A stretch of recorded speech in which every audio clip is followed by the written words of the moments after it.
तारीख पे तारीख मिल रही है लेकिन ಇನ್ಸಾಫ್ ನಹಿ ಮಿಲಾ.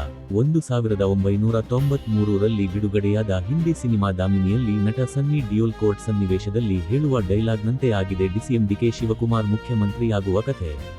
ಕೆಪಿಸಿಸಿ ಅಧ್ಯಕ್ಷ, ಉಪಮುಖ್ಯಮಂತ್ರಿ ಡಿಕೆ ಶಿವಕುಮಾರ್ ಮುಖ್ಯಮಂತ್ರಿಯಾಗಲಿದ್ದಾರೆ ಎಂದು ಅವರ ಬೆಂಬಲಿಗ ರಾಮನಗರ ಶಾಸಕ ಇಕ್ಬಾಲ್ ಹುಸೇನ್ ಹೇಳುತ್ತಲೇ ಇದ್ದಾರೆ. ಇಕ್ಬಾಲ್ ಹುಸೇನ್ ಒಂದು ರೀತಿಯಲ್ಲಿ ಡಿಕೆ ಶಿವಕುಮಾರ್ ಅವರ ಭವಿಷ್ಯಕಾರರಾಗಿದ್ದಾರೆ. ಸಿದ್ದರಾಮಯ್ಯ ಸರ್ಕಾರಕ್ಕೆ 2.5 ವರ್ಷ ಪೂರೈಸುವ ಮುನ್ನ ಈ ಕುರಿತು ಭವಿಷ್ಯ ಹೇಳಲು ಶುರುವಿಟ್ಟುಕೊಂಡಿದ್ದ ಇಕ್ಬಾಲ್ ಹುಸೇನ್ ಆ ಬಳಿಕ ಜನವರಿ 6ರಂದು ಡಿಕೆ ಶಿವಕುಮಾರ್ ಮುಖ್ಯಮಂತ್ರಿಯಾಗಲಿದ್ದಾರೆ ಎಂದು ಹೇಳಿದ್ದರು. 6 ಹಾಗೂ 9 ಡಿಕೆ ಶಿವಕುಮಾರ್ ಅವರ ಅದೃಷ್ಟ ಸಂಖ್ಯೆ ಎಂದು ಕೂಡ ಇಕ್ಬಾಲ್ ಹುಸೇನ್ ಹೇಳಿದ್ದರು. ಆದರೆ ಶಾಸಕ ಇಕ್ಬಾಲ್ ಹುಸೇನ್ ಭವಿಷ್ಯವಾಣಿ ಹುಸಿಯಾಗಿತ್ತು. ಮೇ 15 ಜನ್ಮದಿನದಂದು ಡಿಕೆ ಶಿವಕುಮಾರ್ ಮುಖ್ಯಮಂತ್ರಿ ಆಗುವುದು ಖಚಿತ ಎಂದು ಶಾಸಕ ಇಕ್ಬಾಲ್ ಹುಸೇನ್ ಮತ್ತೊಂದು ದಿನಾಂಕ ನಿಗದಿಪಡಿಸಿದ್ದರು.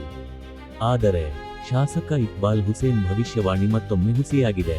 2.5 ವರ್ಷ ಅಧಿಕಾರದ ಒಪ್ಪಂದವಾಗಿತ್ತು ಎಂದು ಡಿಕೆ ಶಿವಕುಮಾರ್ ಪರೋಕ್ಷವಾಗಿ ಎಷ್ಟೇ ಸಲ ಹೇಳಿದರೂ ಇದೀಗ ಸಿದ್ದರಾಮಯ್ಯ ಸರ್ಕಾರ 3 ವರ್ಷದ ಅಧಿಕಾರ ಪೂರೈಸಿದೆ.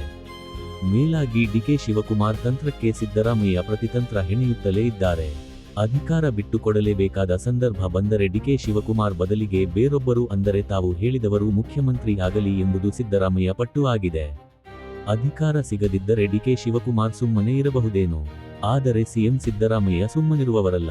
ಜೆಡಿಎಸ್ ಜೊತೆ ಮೈತ್ರಿ ಮಾಡಿಕೊಂಡು ಎಚ್.ಡಿ. ಕುಮಾರಸ್ವಾಮಿ ಮುಖ್ಯಮಂತ್ರಿ ಆಗಿದ್ದಾಗ ಸಿದ್ದರಾಮಯ್ಯ ಬೆಂಬಲಿಗ ಶಾಸಕರು ಆಡಿದ ಆಟ ನೆನಪಿಸಿಕೊಂಡರೆ ಸಾಕು ತಿಳಿಯುತ್ತದೆ ರಾಜಕೀಯ ಎತ್ತ ಸಾಗಲಿದೆ ಎಂದು.